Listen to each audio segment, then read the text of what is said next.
Down with me, you down with me, down with me. I got a crowd wrapping round the whole town for me.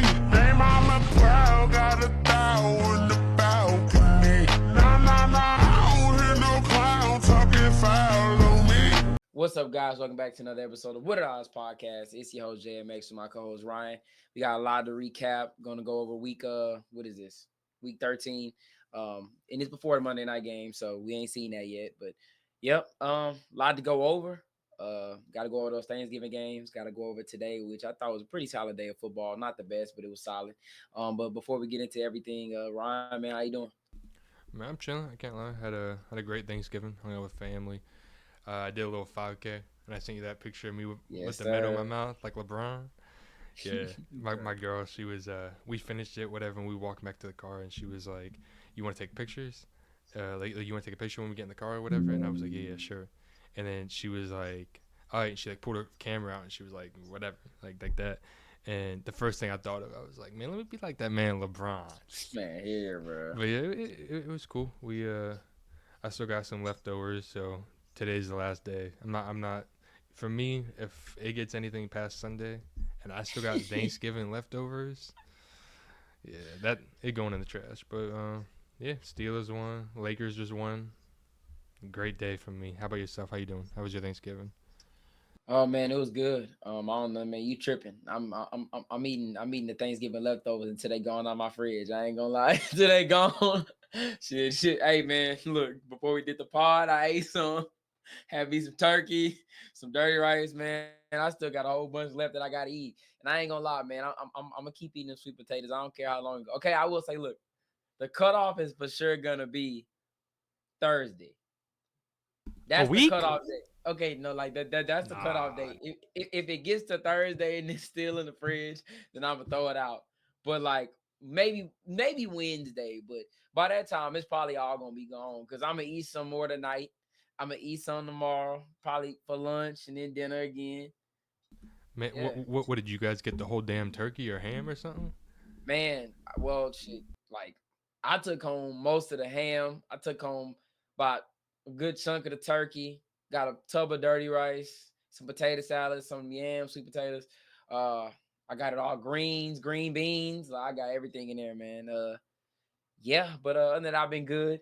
I see Ron over here dripped out, all Pittsburgh Steelers, man. Got the hoodie, the cap, man. The pants is crazy. But yeah, man, they got y'all got a good little win today. It is what it is. We're gonna get into that a little bit later, but yeah, man, let's go ahead and jump straight into it. We can start with Thursday. Um, yeah, Thursday, man. Let's get into it. Bears travel. So the first game of Thanksgiving, the Bears travel to Detroit, take on the Lions. Lions win this game 23-20. They go to 11-1 on the year. The Bears dropped to 4-8. Excuse me. And yeah, Lions extend their win streak to 10 games. The Bears are a dumpster fire. Hopefully, they can get better from this. That end of the sequence. And shout out to Caleb. I thought Caleb played phenomenal in this game.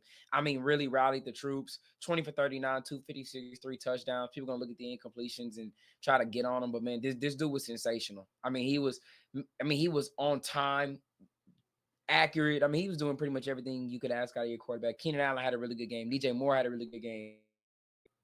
And they should have probably had a chance to tie it at the end of the game there. Which is very unfortunate. Shout out to the Lions. They were able to run the ball, but Matt Eberflus deserved to be fired after that. Still, they're winless on the road. For you to say, first of all, I don't care. You have to say, man, we messed up. That probably would have saved your job for another week. She went out there and said, I wouldn't have changed anything we did. All right. But the one thing I would say about that last end of the game sequence is Caleb is at fault a little bit. Just a little bit. Like I'll say like 80-20. Like 80 the coaches, 20 Caleb. Because at the end of the day, you a quarterback, bro. Like Caleb can call a timeout. He should have known. You know what I'm saying? Like he should have known, hey, we gotta, time. Like we gotta call a timeout right here, and it just kind of didn't happen. And it's very unfortunate for the Bears. I mean, they've experienced some crazy heartbreak, but I will say this: the way it's looking, if they bring in the right coach for next season, this team can really get put back on the right track. And hopefully, I think they need someone to change the culture. Um, I don't know if Ben Johnson is that guy. I mean, look, candidate. I think if he goes to Chicago, he will do well. But I think they need a complete change in culture over there in Chicago, man. Would you like to see somebody like maybe Bill? I would say Vrabel. Mm-hmm. He'd be a good I think choice. Vrabel's more modern. So he's more, modern for the generation. I mean, we've seen him work with a guy like Ryan Tannehill and have some success. And not saying, I mean, they had Arthur Smith, but I think Vrabel does a good job at even some of the culture from his days are still kind of implemented in today's Titans team. I mean, if you go back and look at when he was in Tennessee, the guys that he built, like the guys he brought in, I mean, it wasn't for Tennessee just being a complete dumpster fire of an ownership group and pushing him out the door and not paying their players. I mean, look, man, he was building something there, and I feel like if he can go to Chicago, they get a competent OC because you don't necessarily need just a strictly like offensive guru head coach. I mean, look, I'm not saying don't go hire Ben Johnson. I'm just saying in a franchise like the Bears that has never won, that doesn't even know what winning technically is since the '80s. You need to get somebody in there who can help you with that. That's just my opinion because you can go hire whoever. Like you can go a prime example is Detroit. You know what I'm saying? Like Detroit, they got Dan Campbell. They need a guy to go come in there and change the culture, and they got a really good OC in Ben Johnson. I think the Bears should try to replicate that. Bring in a guy like Vrabel, get you a good OC, a good. And you can just get somebody who's a above average OC, have Vrabel hire, and then I feel like you can get on the right track. I mean, you don't just need to go hire the youngest OC off the Shannon tree or the McVay tree. Like that may not pan out. You know what I'm saying? Especially with an organization like the Bears, who obviously needs a complete reset. Yeah, I know a lot of Ohio State fans in general. They want that man Ryan Day fired, and they want Vrabel as the head coach. Which Mm-hmm. I don't know if that's gonna happen. That's obviously a different subject, but more so on the Bears. I think I think that'd be a great choice. I do think Bill would be a solid choice as well. Mm-hmm. But yeah, I thought for a little bit that the Bears were about to come back and win this. It Keenan was Allen, close. Keenan Allen, like you said, he had a great game. That man still got a little juice left in the tank. Uh, DJ Moore had himself that nice little touchdown at the end. Um, but yeah, dude, I agree with you where it was like I do think between coaching and quarterback, it's like, hey, we got like 30 seconds left, timeout left. Like you shouldn't have just chucked it up last second, timeout still left on the board. It's like it was it was a collapse on both ends for both people. But it's like, dude, I'm sitting over here like, come on. I'm sure everyone else is like, come on, come on, come on, come on. Like, at least snap it. I think it was like third down or fourth down, second down, third down or Yeah, whatever. And it was like, just throw something quick, get in field goal range, and call the timeout. Like you didn't have to call a timeout right there, but like if you couldn't. anything, yeah. No, I was gonna say real quick. If anything, you throw it on second down and you run it on third, not what they did. Wait, yeah, because then they caught the draw on second down, right? I don't remember. I can see, but go ahead, finish. Yeah, it was just like, even in general, like you have 30 seconds left and a timeout left, and yeah, you're Yeah, damn near in field goal range. You only need a couple yards. Like I don't know, it was bad. yeah, It was just bad yeah. clock management, but especially from a rookie. Like I don't really like from a vet. If that shit would have happened, nah. But like I mean, I understand it. There are rookie mistakes, but like also it's like, dude, you've been a That's a quarterback your big whole one. life. You know, you've been doing Yeah, this you shit your feel whole me? life. Yeah, yeah. Nah, I was gonna say they snapped the ball. They ran the quarterback draw on 2nd and 20, and he got sacked for -6 yard. He got sacked for a 6 yard loss. Well, they called it a sack, but tackle for 6 yard loss. And then the final play. So you let about 30 seconds run off that clock. Just let it go. And you had a timeout. It just cannot happen. I mean, in that situation, you throw it on 2nd and 20 and then you run it on third down. That's usually what you do. I mean, a quarterback draw, like, come on, bro. I'd rather you run a screen pass than that. Like what you thought Caleb was gonna do in that situation. But yeah, I agree. I will say about the coaching thing. I think a lot of people just so quick to say hire Ben Johnson, and that can go one or two ways. It can be really, really good, or it can be disastrous because some guys are also meant to just be coordinators. When you're hiring a coordinator like that, you got to be really, really, really really careful. I mean, look, I candid. I think Ben Johnson can be a really great head coach. Not saying that I don't think he will. Not saying I think it'll be a bad hire if they do hire Ben Johnson. I just know what he's doing in Detroit is so well. One can kind of make an argument. Should he go be a head coach somewhere? Like, because I mean, being a head coach and being an OC is two completely different things. Like, yeah, you can be a head coach and say, well, he's only gonna focus on the offense, but being a head coach is just more than just, you know what I'm saying? You're in control over the whole team, all 53 guys, not just strictly the one side of the ball. And I like, okay, we're talking about him going to like a franchise that has won before, you know what I'm saying? Like taking over there, I could see that, but not going to the Bears, man. I just don't think that's a good. I don't think that's a good decision.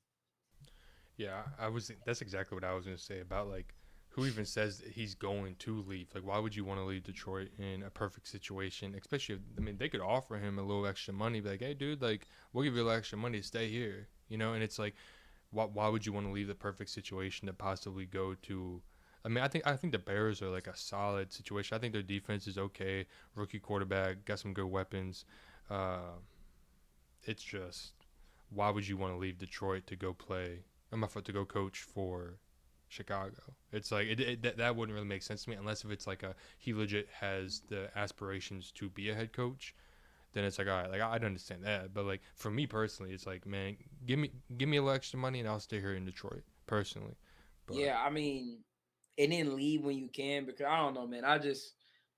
It's a lot, and we don't even know how that defense is going to look without Flus. Because one thing I will give Flus credit is the defense was playing well, so we're going to see how that's going to look moving forward. But yeah, going on to the second Thanksgiving game, the Giants travel to Dallas to take on the Cowboys. Cowboys win this game 27-20.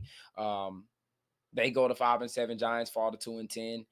I don't really got too much to say. Shout out to Drew Lock, baby. Yes, sir. Bronco legend. Let me stop playing. Maybe it's terrible. But yeah, I thought he played okay. Cooper Rush, the Cowboys. I mean, Rico Dotto finally got 100 yards. Not really much to go on for this game, to be completely honest with you. I thought the defense played really well. Well, not really well. I thought they were able to win in the game, but this game had no business being on Thanksgiving. This game was I fell asleep watching this game. Like I fell asleep watching this game on Thanksgiving. Now, how that's possible with family in the house, I don't know. But I sat down to watch this game and I fell asleep. That's how bad this. This game was not entertaining by any means necessary. It just wasn't a good game.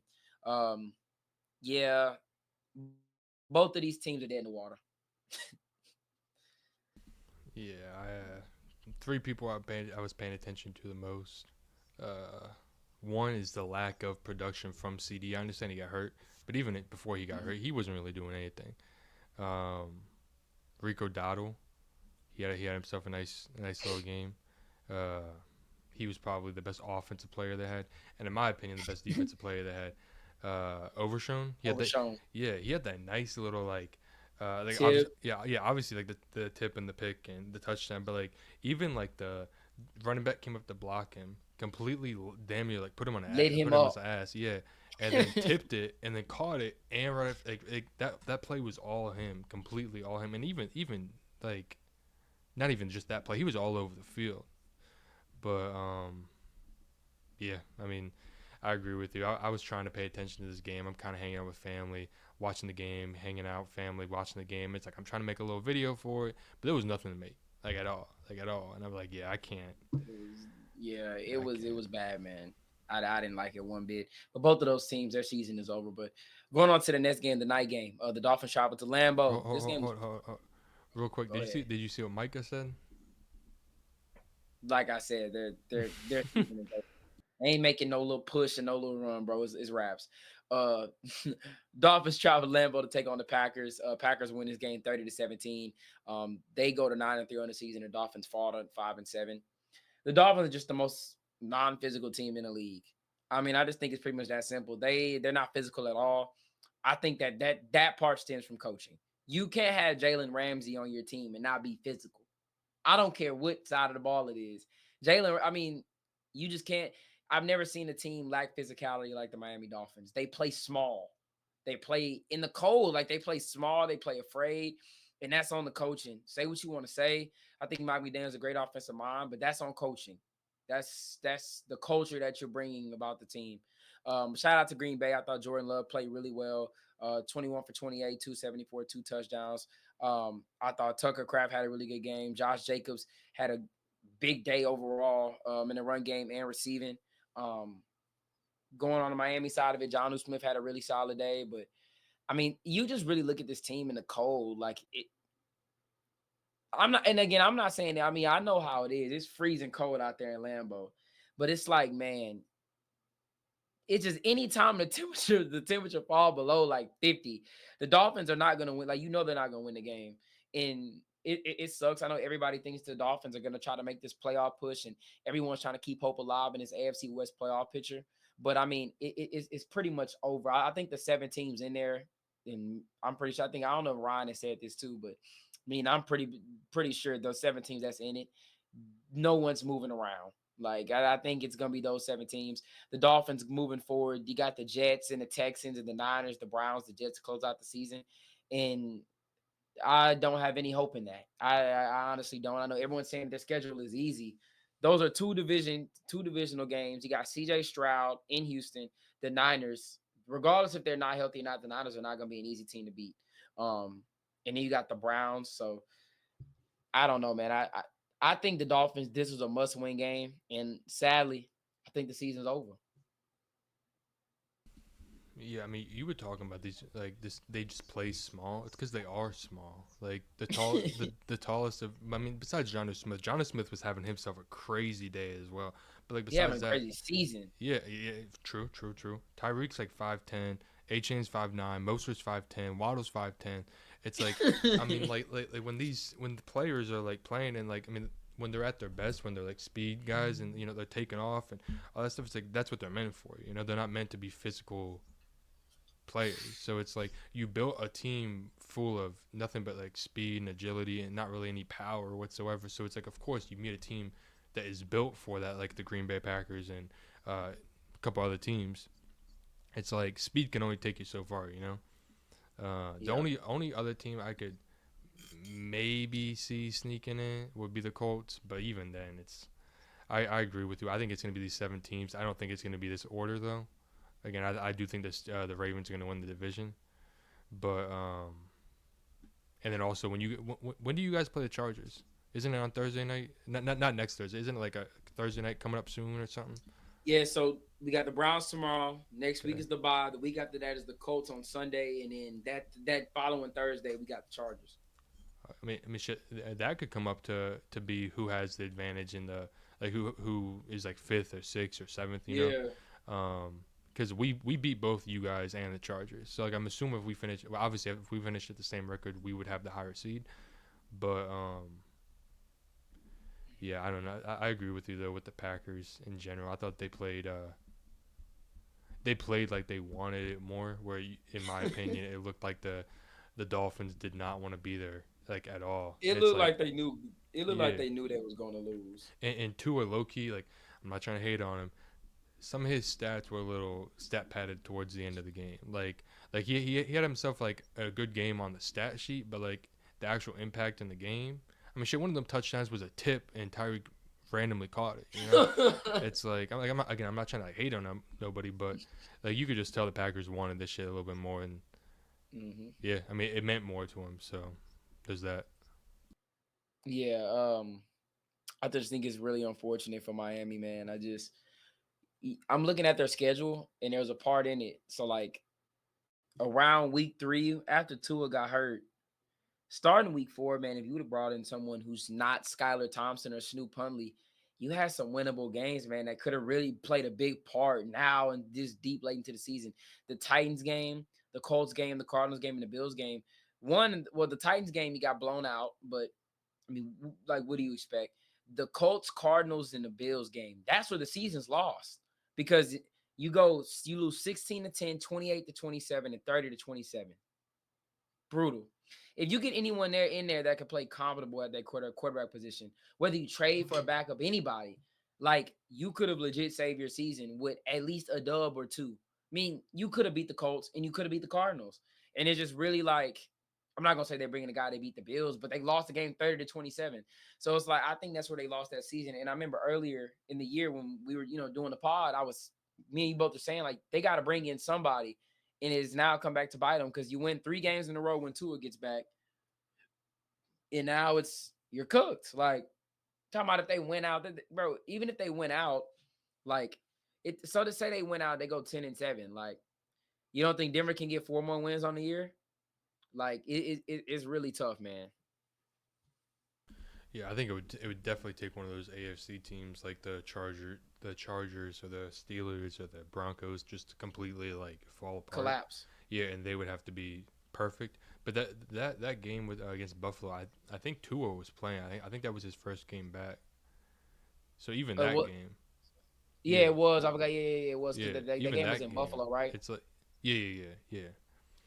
But yeah, dude, I agree with you. Where I think this is gonna be the 7 teams, and I think if you guys beat the Colts, it shuts the door completely on any question. Oh yeah, it's over. But like, I mean, if you guys lose the Colts, it might be a little bit more of a. I mean, they would be what? What's their record? 6-7. Yeah, and then let's say you guys win tomorrow, you guys be 8-5. Yeah. Okay. So if we win tomorrow, we go to 8-5. 8-5, and then we lose to the Colts because the Colts have a bye too. So so going into that game is gonna be, say the Broncos win 8-5 against 6-7. So that means the Colts will go to 7-7. The Broncos fall to 8-6. So yeah, it'll close the gap, but like how much? Like, say the Broncos drop the last three games of the Giants, the Titans, and the Jaguars. 3 of the worst teams in the league, so they can win out. But yeah, no, that game against Denver is huge, and I think honestly it's gonna be closer than what people think. Maybe. I mean, but yeah, we'll get into the Colts a little bit later. But yeah, man, I just want to end it off there. It's really tough. Shout out to Green Bay though. They're gonna be a good wild card team. I don't want to see them first round. It's I don't care crazy. who It's I am crazy at the that they time. third in their division.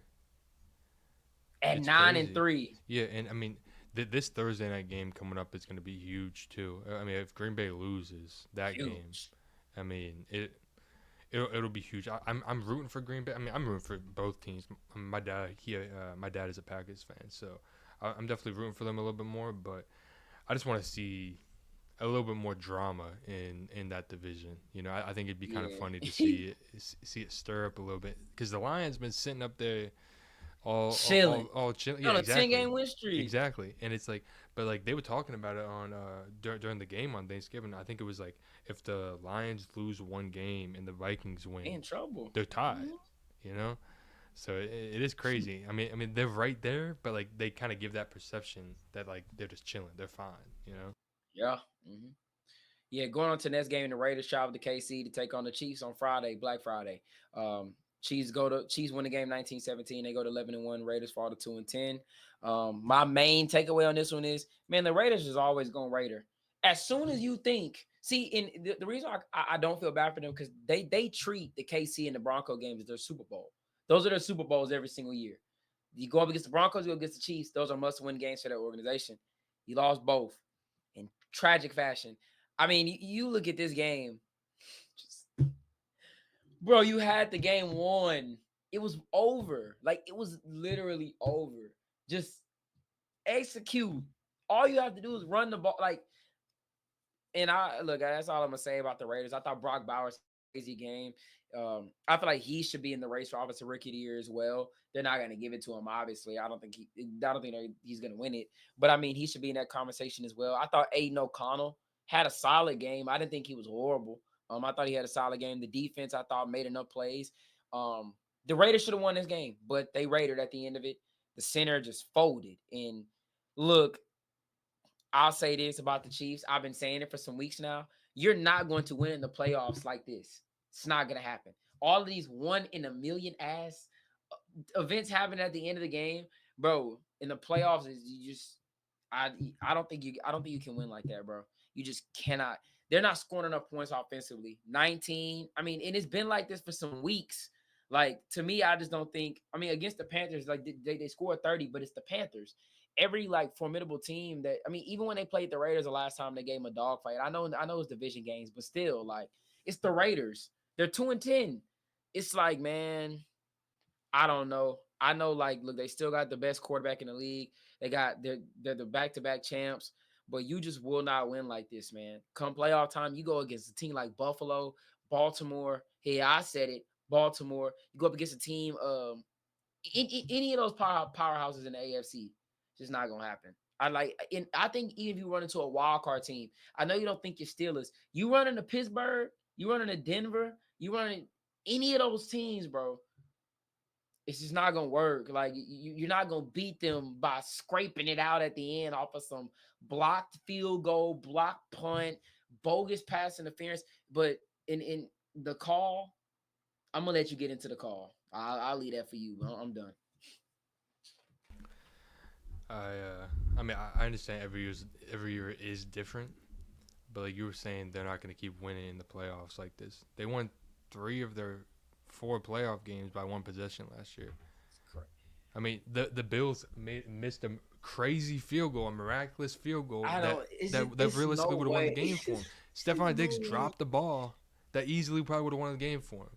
Lamar Jackson had a complete meltdown in that game that won the game for him. I mean, and they barely won the Super Bowl in general. So it's like saying that they're not going to, but like they had. I understand every year is different though. So like you can only take what happened last year with a grain of salt. But like eventually it does kind of, at least in my opinion, it does also come down to coaching. And it does kind of show you how strong the team is. Of like they stick together no matter what. Even when, like you were saying, the Raiders had this shit won, and they still found a way to win the game.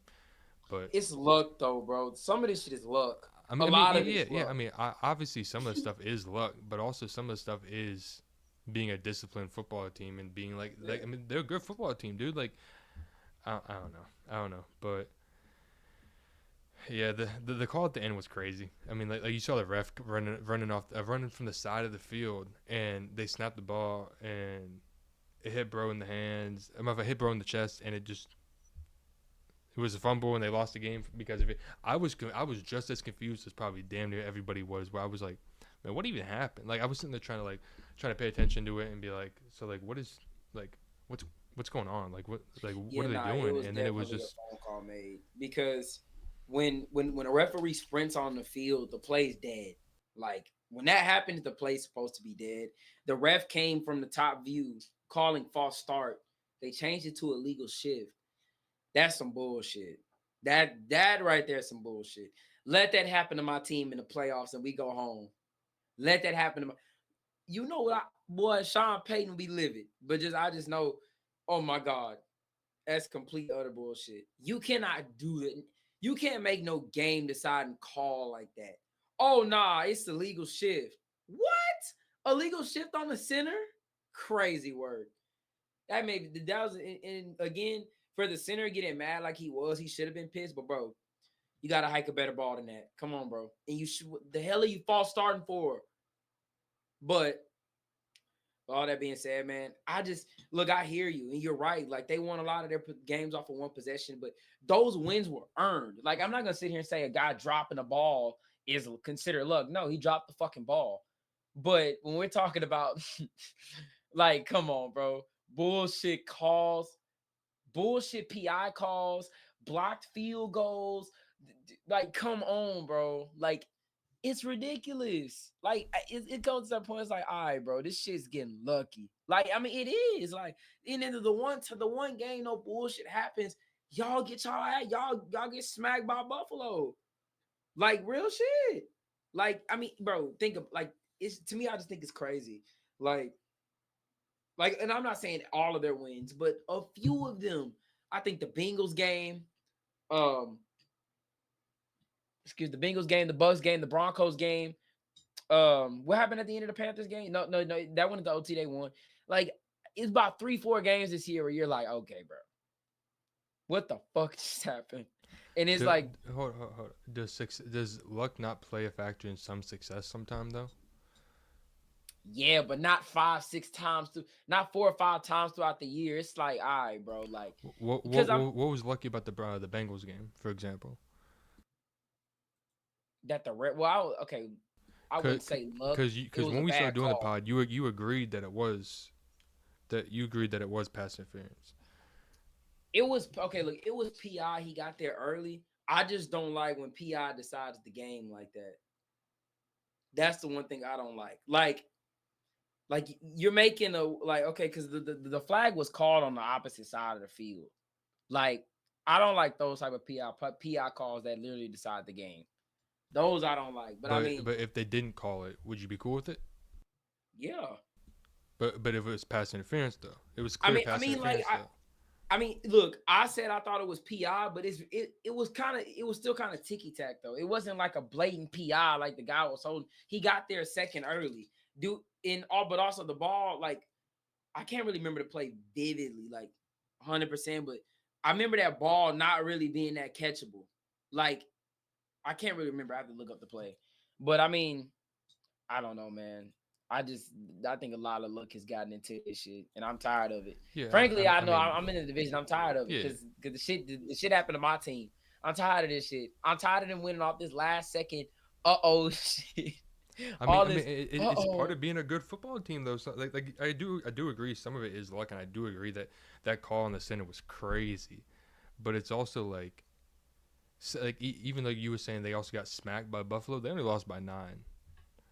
You know. It's But like, you watched that game. That yeah, game wasn't close. That game wasn't close, really. I mean, okay, no, because I'll say like going into like you had the feeling it was close, but you had the feeling the whole game Buffalo finna win this game.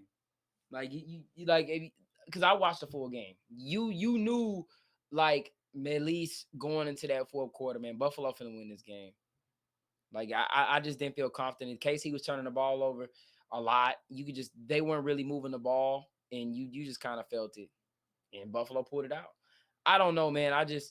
I'm not buying it, bro. Like not this year. Like candid, I could be very well wrong. They could tee up in the playoffs, and but like their defense to me has not been playing that well ever since Jalen Watson went out.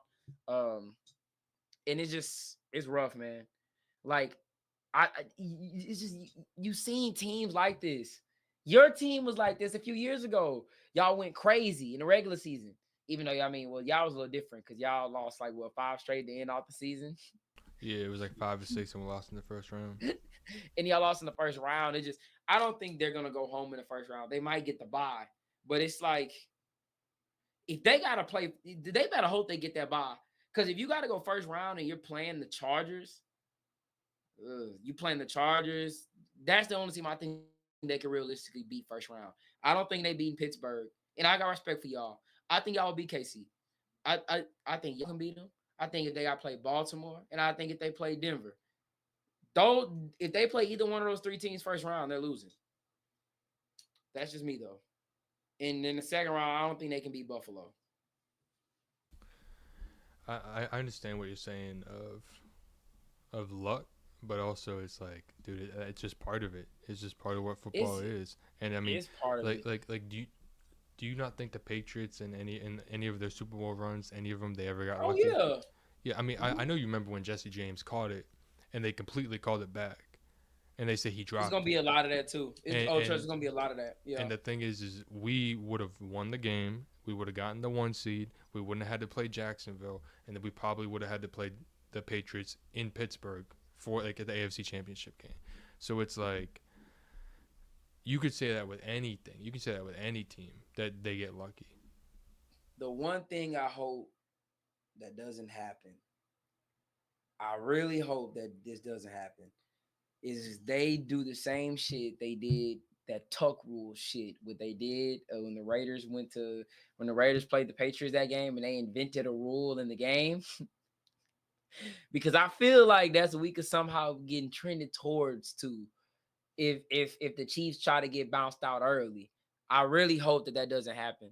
I really hope that doesn't happen because I don't know if you remember that tuck rule. Do you remember that? Like I watched the documentary Brady on and the that. That Raiders? shit is insane. That was insane. They created a rule mid-game.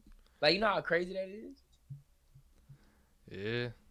I don't know. I mean, I'm just looking at some of these Patriots teams. I mean, bro, some of the ways that also the Patriots won the damn Super Bowl, just in general, lucky as fuck. It was insane. So it's like luck does. They were cheating though.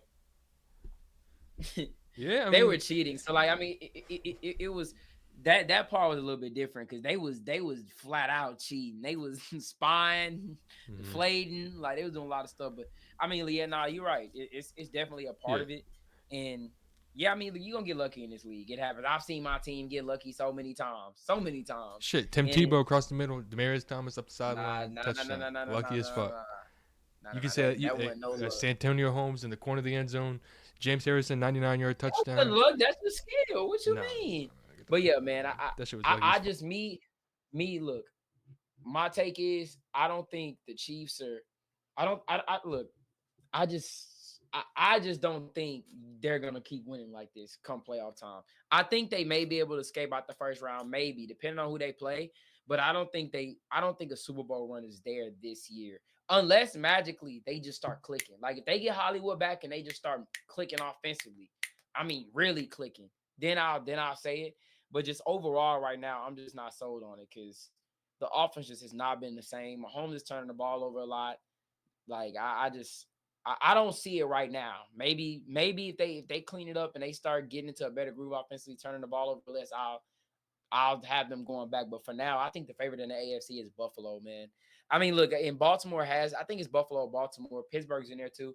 I now mind you, yeah, you don't think so, but Baltimore did beat Buffalo, but I just don't trust Baltimore, bro. Justin Tucker is selling them, but we gonna get into that later. Yeah, I do agree with you where like this like the offense does need to get better because the offense like going up against the Panthers and the Raiders and only winning by 5 points combined, it's like the offense does have to get clicking a little bit better. I do think that this Chargers game on Sunday night should be a good game, a good little test for them. And even obviously I do have faith in my Steelers, but I gotta see it. Like I have to see them have some sort of success in the playoffs to really start to actually believe it.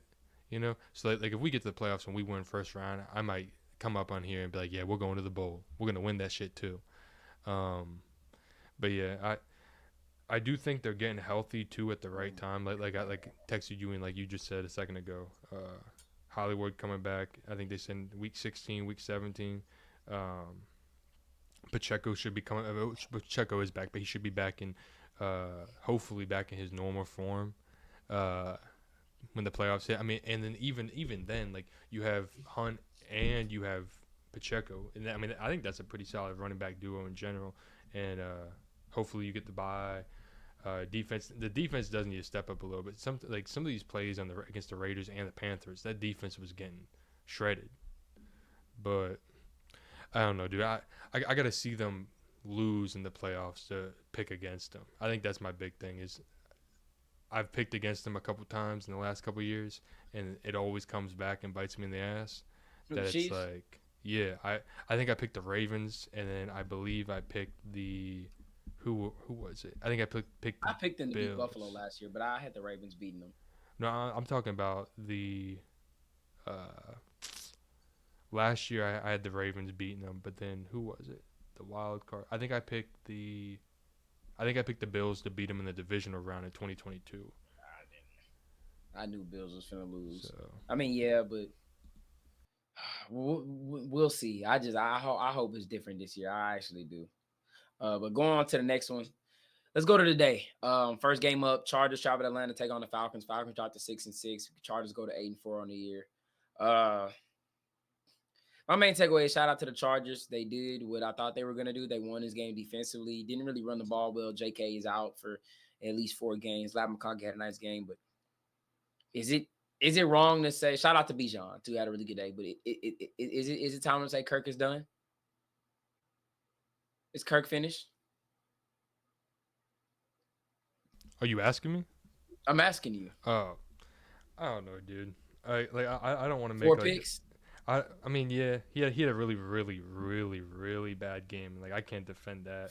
4, bad, like all bad, and it's throwing it straight to the defense. Cost him because I'm not gonna lie. Kirk has not had the best year. He had a stretch where they were playing really well, and it was a small stretch. And it was the stretch they were on. They were in the driving seat for the rest of the year. The Saints were on a downward spiral. The Panthers were dead in the water. What's the other team? Tampa they were banged up in the the Falcons were literally, they controlled their own destiny. They were in the driving spot of taking this division. They were at 6. Because how many games did the Falcons lost in a row? 3. They dropped 3 straight. Yeah, Saints, Before this Broncos, 3-game Chargers. skid, they were 6-3. They controlled their own fate. New Orleans get blown out by Denver, and you fumble it against the Chargers, and it's like, and then now you got the Vikings next in Minnesota. Kirk's homecoming after stinking it up. I mean, look, this got disaster written all over it. Now, I'm going to say this: you go to 6-7, the division is shot because you're not winning it. And Kirk, would I bench him? No, I wouldn't bench him because I don't think you throw Penix into anything like this. Candid, if you lose to Minnesota, the best game to put in Penix is the Raiders game. That'd be the best game to put him into. You got the Raiders, Giants back to back. If you were gonna do it then, but I don't think you bench Kirk. I just think after this year you move on though. Kirk getting exposed. It's bad. It's bad because Minnesota, he was able to pump his stats up a little bit, get that completion percentage up. Now it's just, you don't have Jettas, you don't have Thielen, you like you used to. You don't got no Prime Dalvin Cook ain't there no more. You got Bijan, but he ain't Prime Dalvin Cook. And Kyle Pitts put up that goose egg today. Crazy work. You don't got Jordan Addison. So you really, and look, I'm not saying the Falcons' weapons are bad, but it's 4 picks, Kirk. I know the Chargers did 4. Because, like, what pick 6? Wait, yeah, it was pick the game sealer one, the pick 6, the one in the end zone. And I can't remember what the other one was. Wasn't the other one in the red zone again? I don't know. I know they were bad, though. Yeah. But, yeah, go ahead, man. Shout out to the Chargers. They chilling. I saw a stat talking about Kirk. In Cousins' 2 games versus the Bucks, he got 8 touchdowns and 1 pick. In his 10 other games, he got 9 touchdowns and 11 picks. Granted, this game really inflates it. Take away this game, he got 9 touchdowns and 7 picks? Not great still. That's still bad. Yeah, not great still, but yeah, dude. I don't know if I would bench him, but like, he just not playing great. He does not. That's simple, and we can't even use the excuse of coming off the Achilles or nothing like that. It's like you've had, what are we, 13 weeks in? So you've had 12 games? I mean, I want to straight to the defense. I got nothing to do with your Achilles. No, I know. I'm just saying in general, like maybe like the mobility factor, like him not, even though he was never really mobile in general, but I know Rogers on McAfee. He always talks about that, like how his mobility still isn't 100% there, but it's never gonna be there. You know, you tore your Achilles. But yeah, dude, I've been saying these last couple of weeks that I think the Buccaneers are at least gonna sneak into the playoffs. I don't think I said the division, but I mean, shit, they might mess around and win it. If they lose the Vikings and the Commanders, those are 2 not great winnable games. You did say the division because me and you both said the only way they make the playoffs is if they win the division. Yeah, I mean, even we'll get into the Bucks later. The Bucks didn't look great today either, but we'll get into that a little bit later. I don't know. I mean, like, it's not even like the weapons, like you were saying. The weapons aren't even bad. Like you got Bijan, London solid, Mooney solid. I'm probably forgetting somebody else. Obviously, Pitts. Pitts is alright, but I'm thinking of another receiver. I'm probably missing another receiver. Ray. Yeah, I think that's what I'm thinking of. And it's like you got Bijan, Algier. I don't know. It's like it's not like you can use lack of weapons as an excuse for not having success. You know, we like the whole narrative all off season was the Falcons just need that solid quarterback to come in and distribute everything to these weapons, these young guys, and it's like, I don't know. I mean, now that you mentioned it, it would be a solid idea especially if they get blown out by the Vikings. It's like, man, Penix, buckle your chin against strap the Raiders up. is not a bad. Penix against the Raiders is not a bad game to do it. Yeah, on Monday night too. It's in Vegas though, but even then in general, and then you got the Giants next week in Atlanta. Those 2 games. I mean, shit, in general, if you lose this Vikings game, I also understand it from like the standpoint of the coaches is like, what are we just gonna toss in our backup quarterback? But then it's also like the standpoint of like, oh well, he's your rookie quarterback. Your other quarterback's playing not great, and it's like you still have to see what you have in him, maybe give that boost to the team a little bit. But I don't know. That's a great question about Penix when they should, if they should, but when / if they should bring him in. Yeah, I think if you get smacked in the mouth by Minnesota, is I think it's time. But yeah, let's go on to the next game. Ryan's team, Steelers travel to Cincinnati, take on the Bengals. They win this game. It was a high scoring game, man. I mean, ridiculous. 44-38. It was a shootout. Russ, shout out to him. Put up some really good numbers today.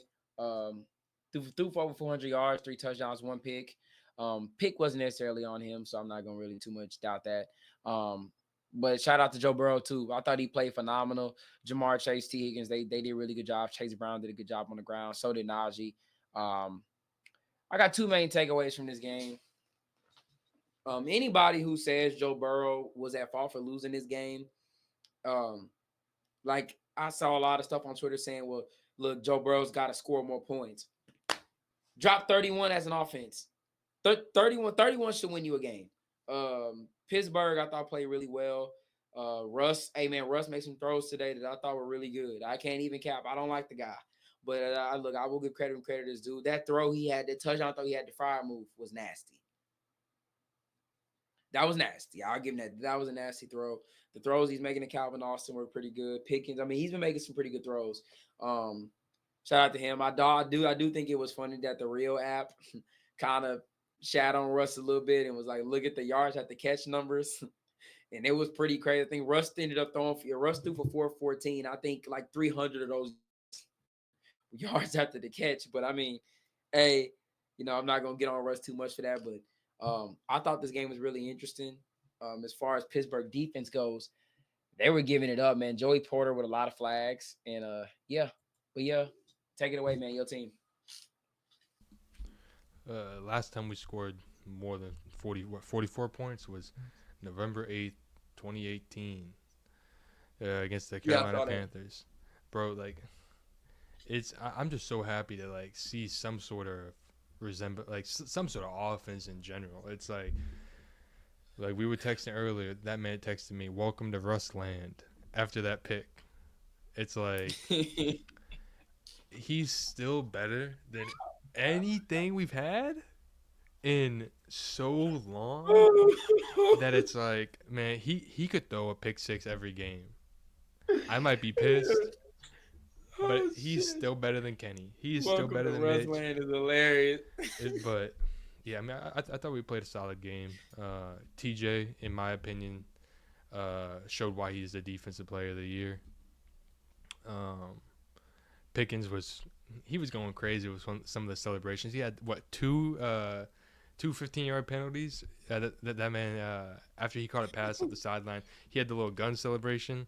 And then another one he caught on, I forgot who it was. He dropped the ball in their lap. Pratt. There you go. It's like, bro, like I really need like a legit, like I got a TV right here. I got my monitors right here. I got my laptop right here while I'm watching the games. And I usually sit there on my little treadmill and I'll make videos and all that. I might need like a third like TV like right above camera here. For George Pickens. Yeah, like right there. I just need somebody to sit there at the game and just write on him the whole game. He might be the most entertaining player I think I've ever seen in my life. And it doesn't even have to be him making plays. It could be anything. But yeah, dude. I thought the defense played, besides obviously giving up all those points, they came up really clutch when they needed to. That one pick by Dante Jackson was kind of a gimme. It just bounced off T's hands, but I mean, shit, he was there to catch it, so credit to him. I think it was Herbig that forced the sack, the strip sack, and then Peyton Wilson returned it for a touchdown. Shout out to them, and again, TJ Watt played his ass off. JPJ was struggling today, to say the least. I told you, I made the call for you. Jamar Chase, 21 more yards, and he hit it the next play. But yeah, dude, I thought it was beautiful. I almost shed a tear today. I can't lie. I almost started crying today watching this damn game.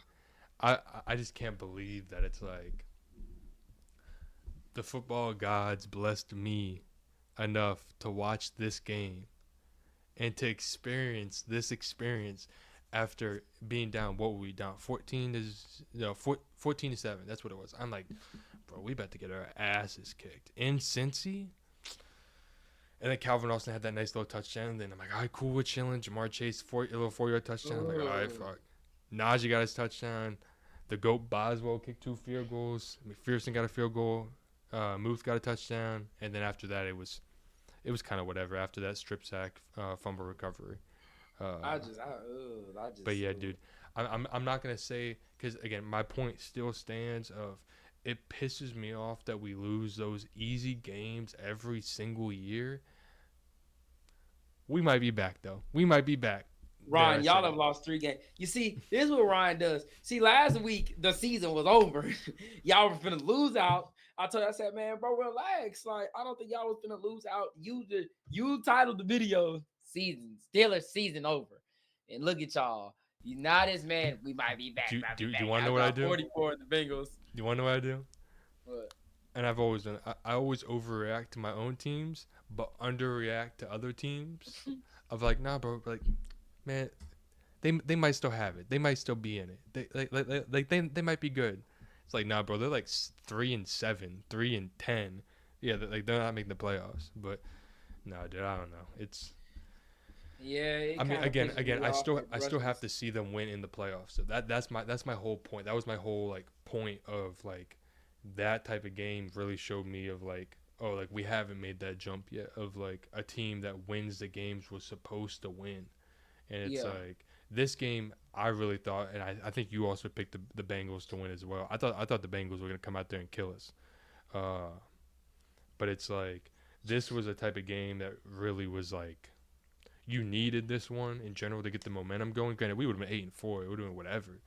But it's like, especially with Baltimore losing, this I think now we have a 2-game advantage in the division. Yeah. It's just I don't know, dude. I just really have to see them win in the playoffs because all this shit is cool, but like we get to the first round and we get first rounded by the Chargers, the Broncos, the Ravens. I still believe Russ do not want to see us in that first round. We gonna make him fold like a pancake. Y'all will beat the Texans. Dude. Y'all will beat the shit out of Houston. Dude, I don't know. I hope we do, but I gotta see it. I have to see it. That's my whole. Bro, y'all are 9-3. Like, what else do you have to see? Yeah, but like once we hit the playoffs, 0-0. The record don't mean shit once we make the playoffs. But bro, it's about the team. Knows what I'm telling you, bro. Okay, think about it. Like, look, okay, Candid, I will say y'all didn't play. The Bengals are not a good team. I picked the Bengals because I thought they was gonna win a divisional game. But overall, their defense is historically bad. Like they're terrible, bro. I still think this 5-game stretch is still huge for y'all. It's gonna decide who y'all is your team. Y'all got the Browns next, the Eagles, at Philly, at Baltimore, and against KC. These next 4 games are gonna dictate what type of team y'all are gonna be heading to the playoffs, bro. If y'all split, okay, I'll include the Bengals in the last game, but you don't know the Bengals might sit Burrow, they might sit their players after a while. So, say for example, these next 4 games, y'all go 3-1. Okay, what if y'all lose to the Browns and then y'all beat the Eagles, Ravens, Chiefs? But y'all gonna be favorites to go to the Super Bowl. You know what I'm saying? Like. That's what I'm saying, bro. Like, look, y'all defense is outside of today has been playing relatively well. The offenses gaining some momentum. I do think the Philly game is huge. That's gonna really tell what type of team y'all are. But I think y'all can win that game too. I don't fully believe in Russ. You know how I feel about that, but he's playing well. But yeah, man, look, I think y'all will be fine. I think y'all will win a playoff game unless y'all play Denver. Y'all play Denver. Boy, when I tell you Sean Payton going, you don't want if there's any team you don't want to see, you don't want to see Denver. You want to see everybody else. They going. Man, I'm not trying to see Buffalo. I'm not going to try to see KC. I don't want to see the Ravens first round either. Bro, y'all are gonna win the division. Can I I say don't know it? why I don't think y'all are gonna win the division. I don't want to see any. I don't want to see any team in the playoffs. Actually, I just want to go to the Super Bowl. I just want to win the Super Bowl. That's all I want. I don't want to. I don't want to see the Texans. I don't want to see the Ravens. I just want it to be here you go, take it. It's I can't wait yours, to see a reaction if y'all lose. man. If we lose to the Browns, No, man, I'm talking about in the playoffs. no, I'm just saying. If we lose to the Browns, but if we lose in the playoffs, I already knew that shit was gonna happen. I already knew we're gonna lose first round. So like if anything, like if we win, let's say we beat the Chargers first round, I will come on this podcast so hyped, so happy, so energetic, so enthusiastic, so everything. But if we lose, bro, I was trying to tell you. I was trying to tell you in week 13 that this shit don't mean nothing. I was trying to tell you. I mean, look, you got a point. When playoffs, man, everything is 0-0. But yeah, let's go on to the next game. Cardinals travel to Minnesota, take on the Vikings. Vikings win this game. Vikings win this game. They go to 10-2. Cardinals drop to 6-6. Hey, everybody, the streak is Question. over. I was about to say, question. Who'd you pick? I picked the Vikings. So the did streak is over. Hey, man, we somehow defied it all. Where the Cardinals dropped the game when they were supposed to. Yeah, man, this is a really close game. Minnesota, hey, look, some of these games they get ugly. You got to win. And they were able to stick through it. They didn't run the ball relatively well. Aaron Jones has a huge fumble problem that he needs to get cleaned up before the playoffs come. Really does, because he's had 3 fumbles in 3 weeks. Justin Jefferson, I thought had a really good game. Kyler and these turnovers, man, they got to stop. Turnovers. I'm not saying they're all on him, but because I can't remember. I know one of them was like really bad. One of them was really bad. I can't remember the other one, so I don't want to sit here and say they were all on Kyler. But Trey McBride, I thought had a really good game. The Cardinals, I think they'll be fine. Going into it's gonna be really. I will say this: after this game against Seattle, they can easily win their next four or 5 games and clinch the division. After Seattle, you got the Patriots, the Panthers, the Rams, and then the 49ers. So we'll see how that goes for the rest of the year. But I think the Cardinals still have a shot. This game is a tough game. I knew they were going to lose, but hey, man, if they can beat Seattle, they still looking at they can easily still win this division. Yeah, I thought that they weren't really using Hawkinson to his fullest potential as a Hawkinson fantasy owner in every league. Bro, give me like 5 points, but whatever. I don't know, dude. I kind of think with Darnold, it's kind of like we've been saying. He's kind of been falling off a little bit these last couple weeks, months, and it's like I do kind of wonder if they get into the playoffs and they got to face a team who knows how to expose him the right way. It might be over for him because it's like, man, Better hope they play a team that doesn't have a good defense. I do think like imagine they go meet like the Commanders or something. That'd be a good matchup. They lose. You think so? They lose. Washington has the better QB because the defenses are kind of the same. Mm-hmm. And it's going to come down to who quarterback is going to make less turnover-worthy plays, and that's Jay Daniels. So, granted, I think they wouldn't meet the Commanders. Now I'm thinking about it. They wouldn't. No. It would. The only team I say they could beat Atlanta. Like they could be Atlanta or whoever wins the NFC Tampa? West. Oh.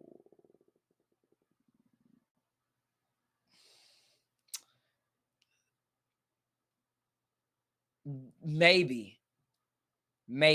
I don't know. I don't know. Maybe. Because I would probably go with Minnesota because I like Kevin O'Connell over Todd Bowles. Mm-hmm. Last year they beat him week 1. Granted, that's last year week 1. Yeah. That so you can't really take much away from that. Yeah, I don't know, man. I don't know, but we'll see moving forward how they go. But I think if they play an NFC West team or if they play whoever the 4th seed is, they can win that. Going on to the next one, and we can talk about this one quickly. Going on the Commanders. Titans travel to Landover to take on the Commanders. Commanders win this game 42-19, a blowout. They win this game 8-5. Titans win it. Titans drop to 3-9. Preemy, man, shout out to him. He for some reason thought I picked Tennessee. I did not tell that man I picked Tennessee. I picked Washington 1,000%. Ain't no bone in my body thought Tennessee was gonna win this game. So I know a lot of people was.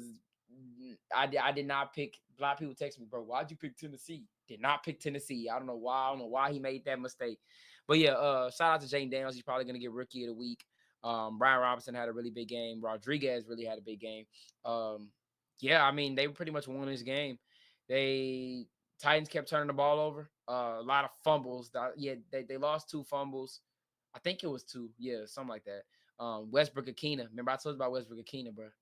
Touchdown monster. I don't know what a big he's just a big play touchdown monster. I think this stat was like he has 11 catches in the last 7 games and 7 of them have gone for touchdowns or some crazy stat like that.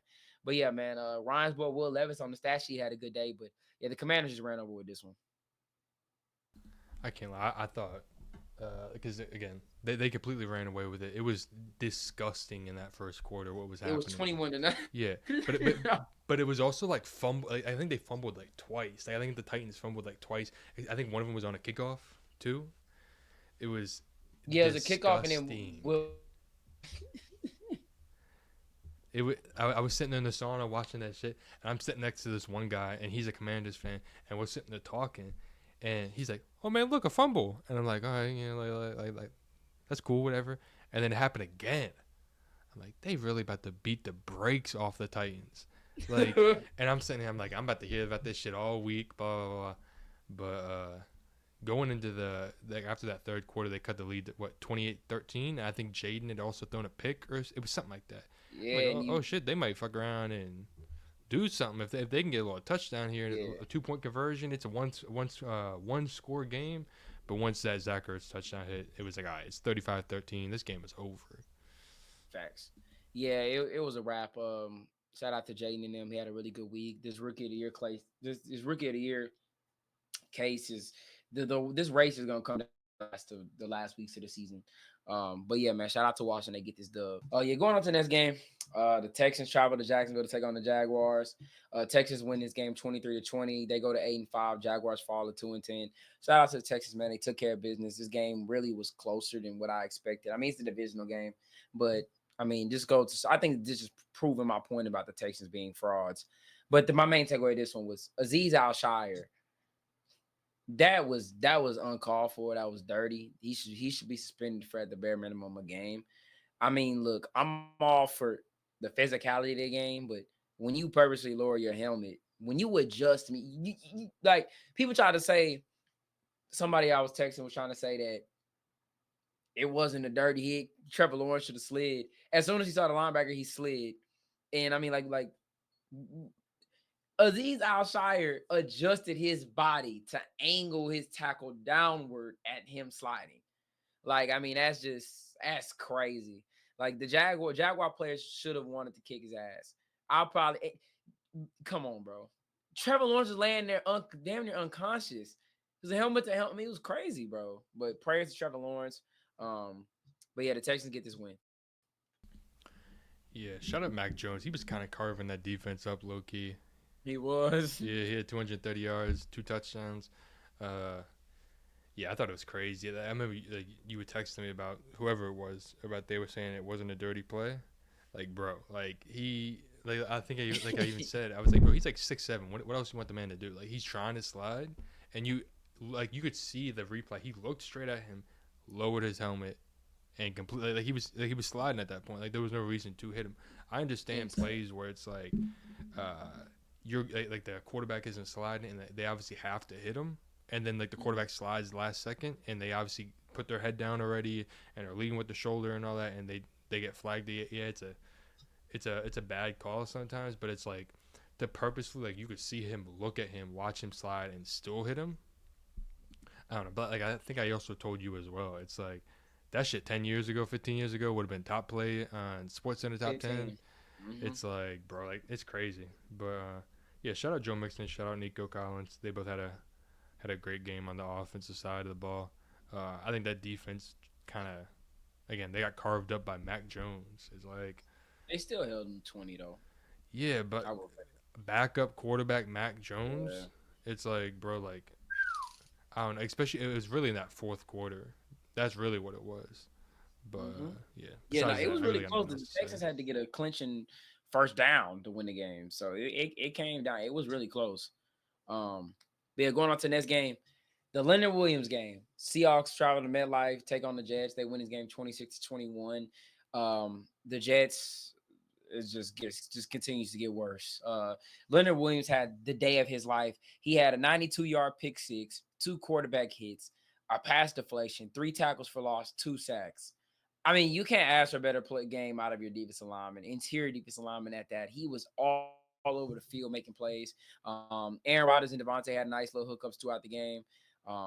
Overall, man, shout out to the Seahawks. They were able to take care of business. But Leonard Williams kind of single-handedly won them this game. It was ridiculous. Like shout out to JSN had another. He's coming. JSN is coming on, bro. He's coming on really well. But Leonard Williams is ridiculous. And the main thing about this game too, outside of Leonard Williams, is the Seahawks tried to really get his game away early because Laviska didn't he fumble? He fumbled two kicks, right? He fumbled two kicks, Yeah, I or think I they were don't know like if he back to fumbled the back first too. one. I don't know if it was him that fumbled the first one, but I know they fumbled two kicks and Kenneth Walker fumbled, but they recovered. But I mean, they fumbled the ball three times. They were trying to get this game and yeah, I mean, they didn't. They still found a way to win thanks to Leonard Williams getting that pick six changed the tide of the game. It really did. When Leonard Williams picked that off and ran that back, the Jets just never really was able to recover from it. They went scoreless in the second half, and hey, man, it is what it is. Shout out to the Seahawks to get the dub, and they stay first in the division. It was D Williams. It was on the kickoff the first Yeah, time, and then the second time it it was was Chanel. Laviska. Yeah, um, yeah, dude. It was crazy that the what do you call it? The uh, Jets. thank you. Yeah, the Jets.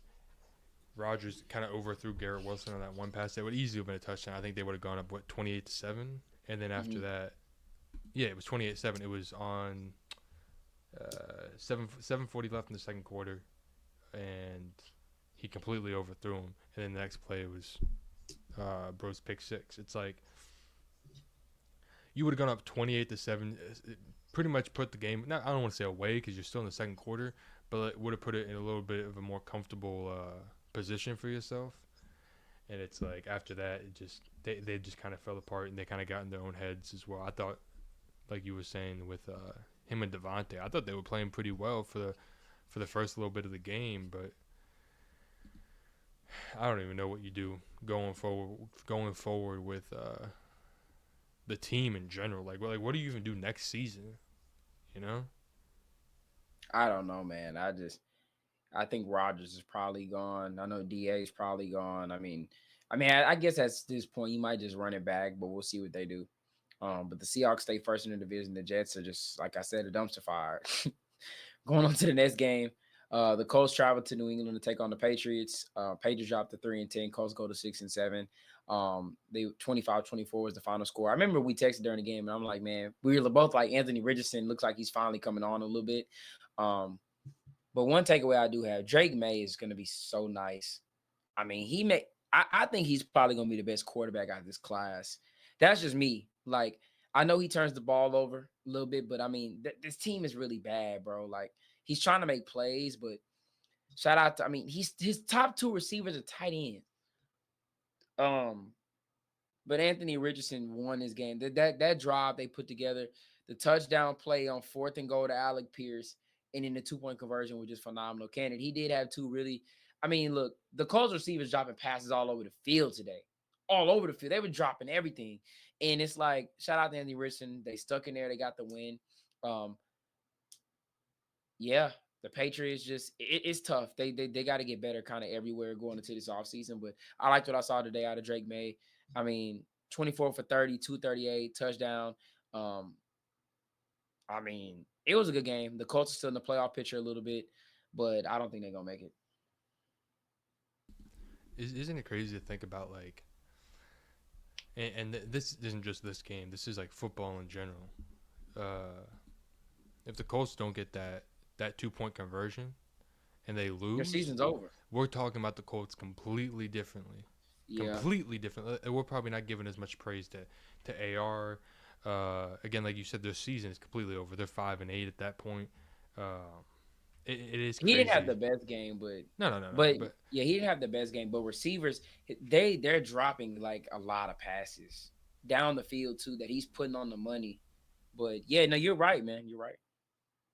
yeah, it's just crazy. Again, even like I was saying with the Steelers. Steelers lose this game. We're 8-4. I'm like, bro, we're the worst team in the NFL. You know, I don't know.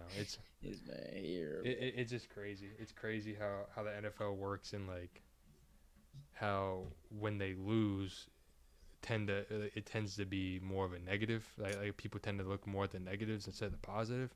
But like even like you had just said, AR didn't have like an amazingly great game, but he won the game. You know, man. and it's like, yeah, I don't know. It is crazy. But also I agree with you with Drake May. You could see the talent and you could see the reason why he was picked uh, as high as he was. Do you know what the NFL draft order is right now? Because I'm trying to look for it. I know the Giants have one. I think the Raiders have two, but Oh, Jaguars let me see. three, Patriots are four. Okay. Yeah, Patriots are four, Browns five, Panthers hmm six, Jets seven. What the hell are Steelers at? No, it says here the Jags are first, Raiders are second, Giants third, Patriots fourth, Carolina fifth, the Jets are sixth, Titans are seventh, Browns are eighth, What website are Saints you are on? nine. Tankathon. Oh, okay, I'm on NFL, so I'm probably not as updated then. Yeah. Tankathon has Mm-hmm. so yeah. New England's still picking fourth. They're 3-10. So Okay. Even in general, I do kind of wonder who they would get. I mean, I think they're probably their biggest need, besides maybe a receiver, might be some sort of offensive line help. yeah. But yeah, let's go on to the afternoon slate of games. The Rams travel to New Orleans, take on the Saints. They win the game 21-14. They go to 6-6 on the year. The Saints drop to 4-8. I thought the Saints played relatively well. Prayers over to Taysom Hill. They kind of fought in this game early. Well, no, I mean they fought back in this game kind of late a little bit. But it just seemed like a switch flipped in the Rams in the second half coming out. I mean, you could tell it was only 6-0 at halftime, but man, when that flip switched from Matthew Stafford and Sean McVay in this offense. I mean, they just went nuclear. They just start completing. I think Stafford had like 50 yards at halftime, and then you look up by the end of the third quarter, he's at 150 something. I mean, he was dotting them up.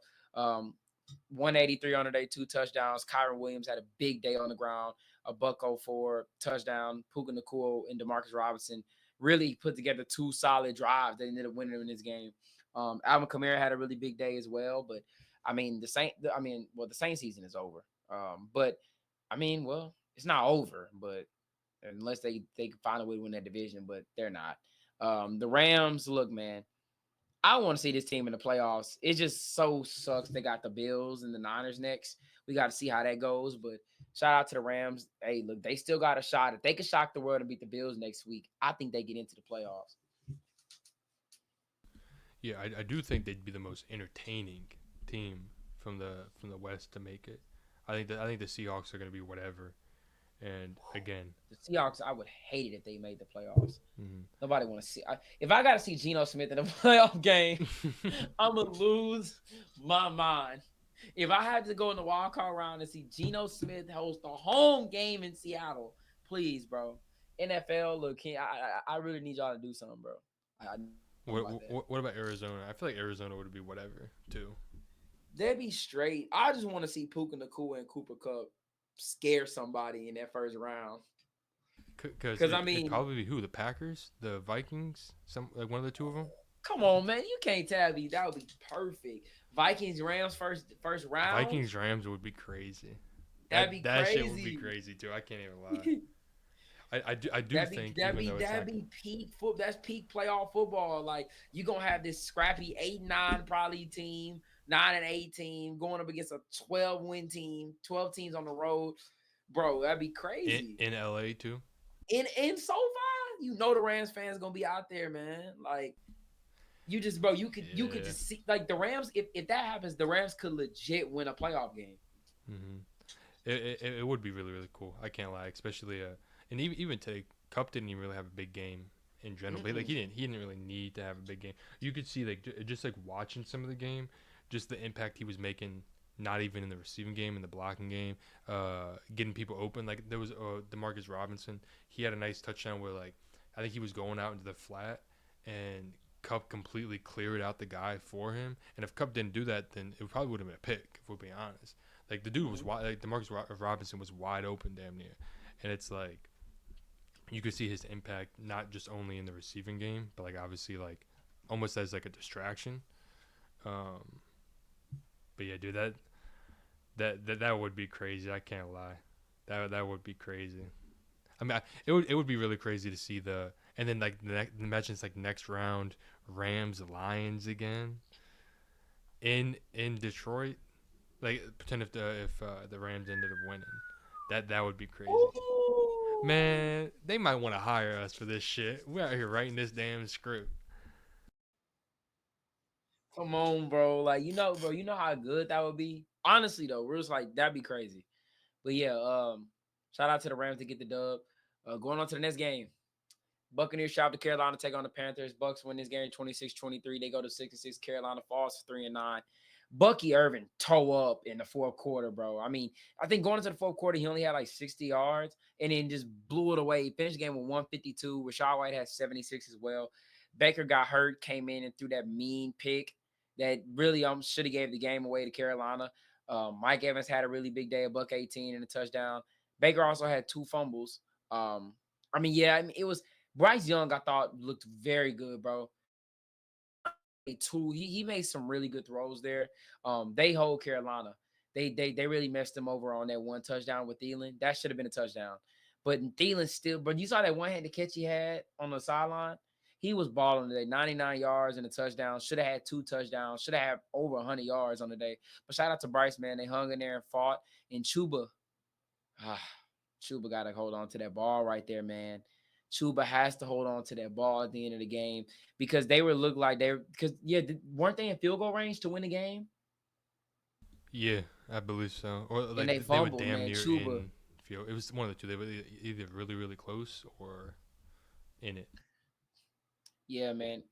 It's gut rich from Chuba. But yeah, man, shout out to the Bucks. They stay alive. They're 6-6. They got a shot at winning this division. I think moving forward, they have the next week. They got the Raiders. So you're looking at 7-6 unless they choke. Yeah, I was over here sweating. I'm thinking like, damn. I was sitting here for the last couple of weeks, damn near like 2-3 weeks, talking about how man the Bucks could fuck around and make a little noise at the towards the end, especially after that 49ers game. I was like, man, they have somewhat of an easy schedule, but I was over here nervous. I can't lie, 'cause if they lose the Panthers, they're probably done, But yeah, I'm excited for him. I think, especially with with Bucky Irvin kind of coming into his own a little bit and becoming that, in my opinion, that RB1. It adds that extra element that I kind of don't really think they had at the beginning of the year. I think Rachaad White is all right. I think he's a solid receiving back, but like, I don't really think he's the greatest running back. But like Bucky Irvin adds that physicality, in my opinion, that I think the Bucks need. And yeah, dude, we were talking about the Falcons because they're basically tied up. Well, they are tied up, but like obviously the Falcons have the advantage over them. There's maybe one, in my opinion. I think they could lose to the Chargers. I think that's really the biggest losable game for them. I think the Panthers they should beat again.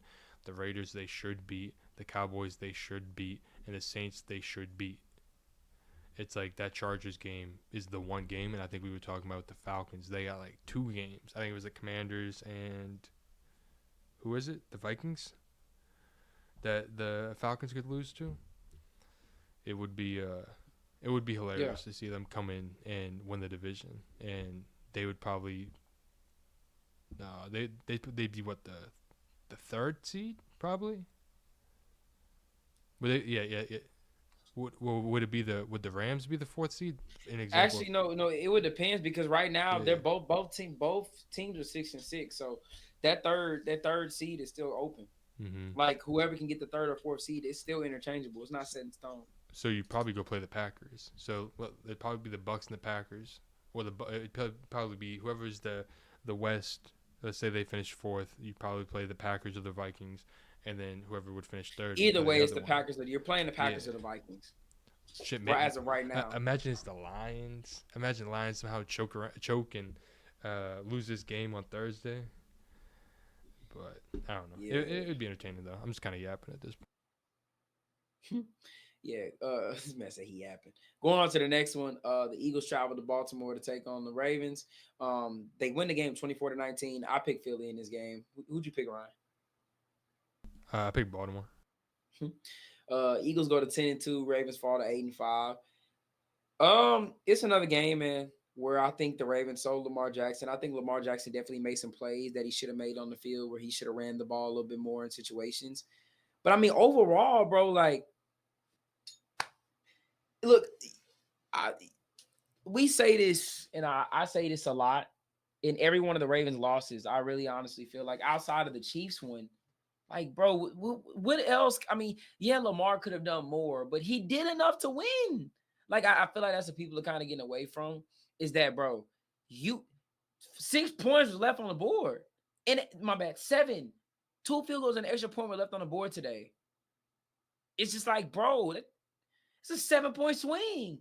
Like, we would be completely honest. Like, if they get those points, we having a whole different discussion. Like, we might be talking about the Ravens is possibly the best team in the league, beating Philly, beating Buffalo. I mean, I probably know over the Lions, but at least top 2 in the league. I mean, come on. Like, it's just Justin Tucker is completely hurting his team. They have their own fair share of problems with, just in the receiving game. It is everything. But, bro, I feel like, come on, man. Those are 2 huge possessions. Tucker, wait, how many extra field goals did Tucker miss today? At least 2, and then the extra Like, point. bro, yeah, he missed 2 and an extra point. I think I have to go back and check that, but I mean, man, it's absolutely brutal. Like, I mean, I feel like their defense played well. I mean, it's just like, yeah, Tucker missed 2, and it's just like, bro, and there, I think the 2 he missed was like in the 40s or something. I think one of them may have been 51 or whatever, but it's rough. Like, because this happened in the Steelers game, the Raiders game, he missed a big kick, and these are all games decided in one possession. Like, but well, besides this game, but no, this game one possession too. Like, it's rough, man. I really do feel for the Ravens. I feel for Lamar and them, because you can't do it's the worst position. You're in the worst position in the league. Justin Tucker has won you so many games. He's the greatest kicker ever. He's coming off a season where he was just kicking lights out. And it's just like, what can you do? You don't want to disrespect him and bring in somebody else, because, but it's got to come to a certain point, bro. You cost us 3 games. 3. Justin Tucker has cost him 3 games. This was a huge game at home that they could have won. They could have stole this game from Philly. Like, man, the difference in this game was the kickers. Like, come on, Justin Tucker, bro. Like, that's huge. Like, I don't know. That's just me. I'll let you go. But to me, I'm just like, look, it was a lot of other factors. The Eagles play really well. They managed the clock well. The defense stepped up on a lot of big 3rd and 4th downs, but kicking, Justin Tucker got to make those kicks, bro. Yeah, he's just completely in his own head at this point. And you can tell too. Like, you can tell, like, he's all, granted, I think kicking in general is all based off of confidence, but it's like you could tell his confidence is like absolutely cooked. And I do kind of wonder if maybe there's like some sort of injury lingering, or I don't know. It's because it's been the whole season. Like he missed a couple. I think he missed one against KC too. So it's like,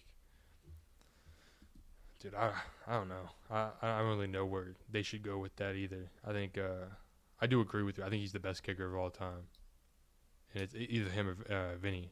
And it's like, Yeah. I mean, shit. Even Vinny, he left the Patriots and he went to Indy, and he kicked for like what, 12, 13 more years after that. Probably more than that. Yeah, 13 more years. It's like, I don't know. I have no idea what it is. I don't know if it's maybe because it's not even the hold either. It's just he's just botching them. He's just missing them, especially an Like, extra he's point. costing them, bro. He's costing his team. Like, I mean, bro, that's just all I'm saying. Like, I agree with everything you said. It's just like, like people are gonna look at this game. I mean, if you make the kicks, yes, some of the Eagles drives could be different, but like that has a whole different outcome on the game. You're leaving points out there. Like those are drives that ends off in nothing. You put your team in field like, yeah, I mean, like I think it really sucks for a team. Like you put in these good drives, and it's like it just amounts to nothing. It's just a missed field goal opportunity. And I think that's what hurts the most, bro. Just you're missing the kick. Like, oh man, you leaving points. And they came at the worst time. Because they all came in the second half. Because he missed it. Yeah, he missed the extra point in the first half and he missed two. I mean, it's rough. It's really, really, really, really it's real rough, bro. Like it is funny. My fault. You got it. You got it. no, I was gonna say it's real rough, man. Like, and everybody online is killing Lamar, and Lamar's killing himself. I agree. There were plays that I feel like he left out there, but overall, bro, like I feel like they still could have won this game. And it's like hopefully in the playoffs, because I think their fixes compared to a team like to a lot of the other teams are really kind of easy to fix. Like I feel like the Ravens, a lot of their mistakes that they make are mental mistakes. I do think it's kind of funny because my dad and myself we got a little joke with Tucker that he never misses. Like it could be an 80-yard field goal and this man would always hit it. Like it was crazy, and it's crazy to see him like kind of go out like this. I don't think he's done. A lot of people have been saying he just needs to retire and all that. It's like he could easily kick for another 10 years. It's just he's just in his own head, and like you can tell it's a confidence thing with him, and I don't know how you fix that, to be honest with you. I don't know when it began because again it was just right off the jump, right off the Chiefs game. He missed one, and after that it was like like he's Justin Tucker. He'll miss a couple. I think he's. Let me go look to see how many He's missed 10. He's missed 10. Yeah, nah. I mean him or what about Koo? How many has he missed? Not 10. Because I know he's been missing a lot too. Misses. Field goal. Let me look.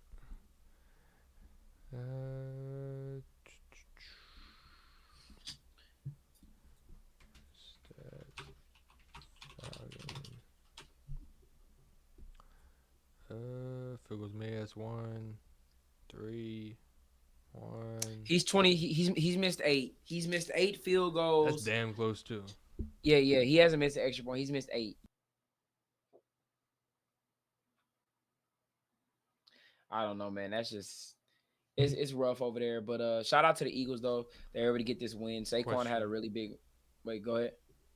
Do you think this is the game that as of right now? I'm not saying in total. As of right now, do you think Lamar just lost his MVP?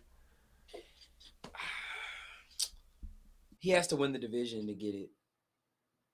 He wins the division, I think he's MVP. I mean, he's still first in every quarterback category. Like Lamar isn't playing bad, bro. But people are looking at it because he's losing these games. He's 8-5, and it's tough because. But if say they went out, they finished the year 12-5. Tell me Lamar Jackson like shouldn't win MVP. We got the Giants, Steelers, Texans, and Browns. They can easily go 4-0. If they go 4-0 to close out this year and they're 12-5, and Lamar Jackson still stays first in every statistical quarterback category, how does that man not get MVP? How does he not get MVP? Like, I don't know what else he can do, but for me right now, I tweeted and a lot of people replied and was like, you don't know what you're talking about. Oh, he just sold them the game. And it's just, I'm like, bro, we got to appreciate what this man's doing, bro. I mean, even right now, he's still first in touchdowns, first in yards. Still only has 3 picks, and I think he's dropped third in QBR, but bro, he's playing lights out. Should have won today. That's the part that sucks the most. So, hold up. So stats actually matter now? They didn't matter last year when TJ got snubbed? Man, talking about defensive player here. Hey, man, wrong? Look. Well, no, stats should matter. I do think some of these voters kind of look at it more of a moment thing, and this was a huge moment, and people are just gonna look at it and be like, "Oh, he lost. He didn't do enough to win the game," you know. And it's like last year, for me personally, I really think he really solidified it last year when they beat the 49ers and killed them on Christmas. I think that was he solidified it, that like it was his. You know, it wasn't even a question at that point. And it's like this was, in my opinion, and I forgot who was saying it. Somebody was saying it on ESPN, and I agree with them where they were like, "This is the game that like." If he wins this game, it's like, all right, like there's not really any questions if he's the MVP or not. And it's like, again, you can't really say it as like if he wins the game, even though obviously I just said it.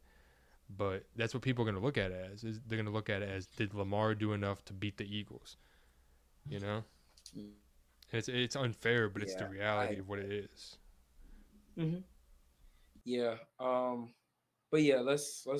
I agree with what you said, but let's go ahead and wrap it up for Sunday night. The Bills win this game. San Francisco travel to Buffalo in the snowstorm.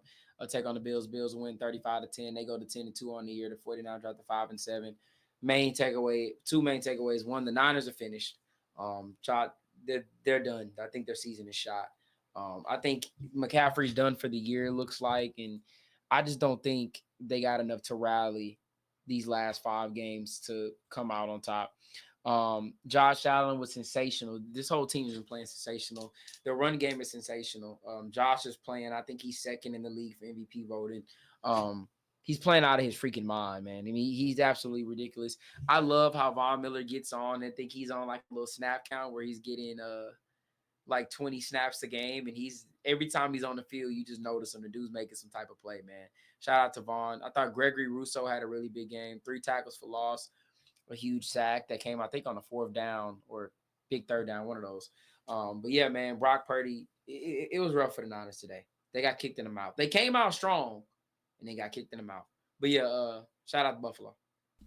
Yeah, it was, in my opinion, the same thing as like we were saying with Miami. You could tell they did not want to be there, like at all. You like the first half or the first. Some of them did. I think Fred Warner did. No, I mean, yeah. Obviously, I'm not saying I'm not saying all 53 people there, Yeah, but yeah. collectively as a team, you could tell they just didn't want to be there. They didn't want to play. Nobody really showed up besides like a handful of people. And when only a handful of people show up for a whole team, it's like you're gonna lose. Mm-hmm. I don't know. And you could just also tell that Buffalo just like this was a huge game for them. Like you could tell that they had this one circled, and it was prime time in the snow at home against the NFC defending champs. I don't know. You could just tell that they really want this meant something to them. You know, it is also crazy that the leading receiver was Dawson Knox for 2 catches, 56 yards, and they put up 35 points. It's like I think they were talking about it. It might have been on Nightcap or something.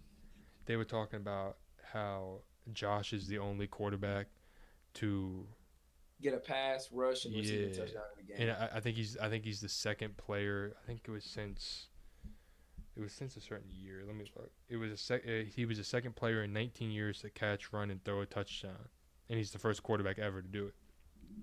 It was crazy. I know you saw the play where Coop had it and he tossed it back to him and he ran it in. It reminded me a little of Mariota against the Chiefs where he kind of at the corner.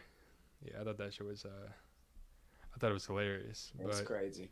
It was just like that, except it was a toss. Mm-hmm, yeah, and it was like the perfect form and everything too, in the same corner too. Mm-hmm. Yeah, it was a good game though. It was.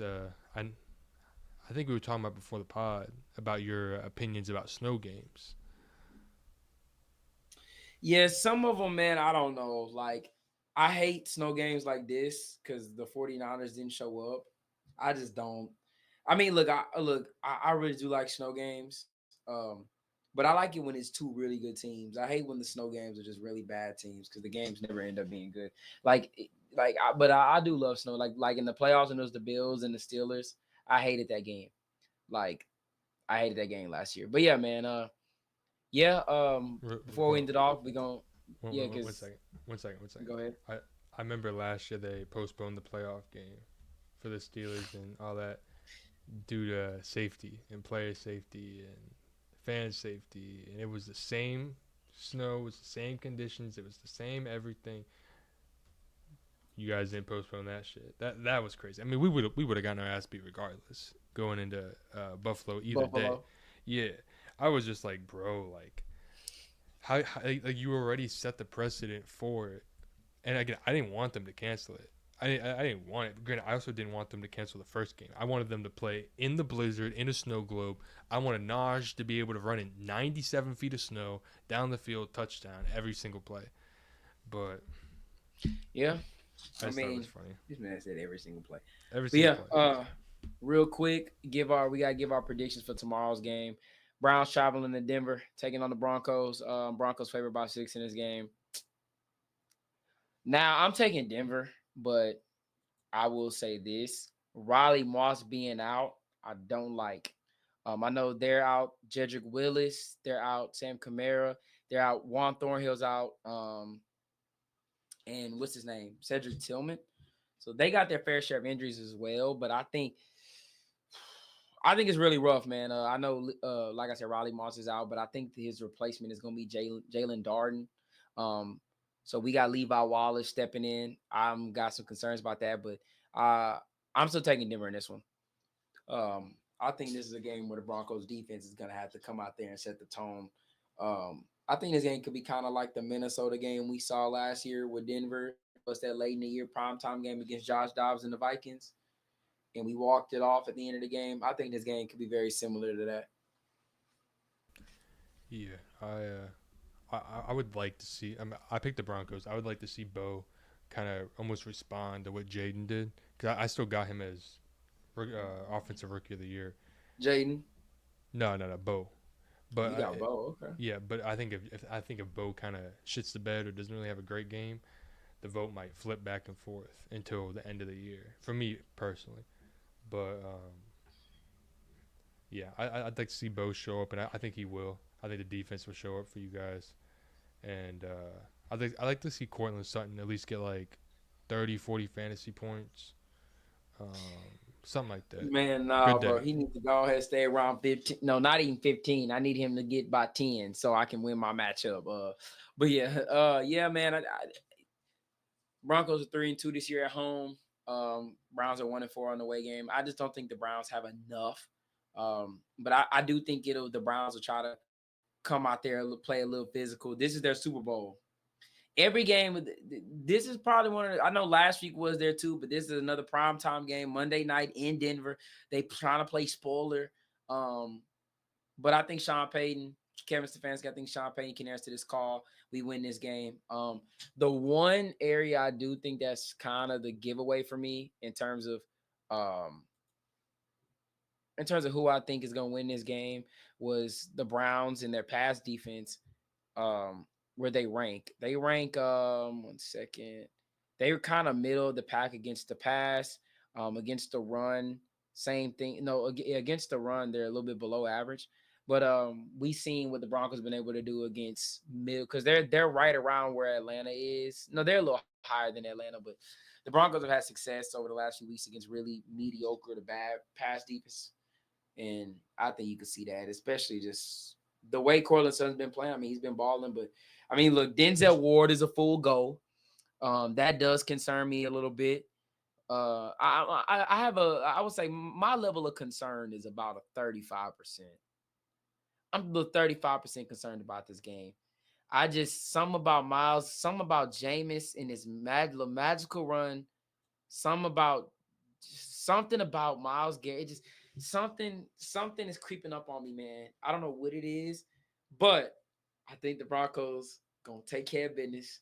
I think Sean and them they gonna come out because I'm feeling kind of how I felt a little bit worse going into that Raider game, but I think the Broncos win this one. Like, this is a different team. Bulls are playing really well. I think they go out there and handle business. It's that little feeling in the bottom of your stomach, huh?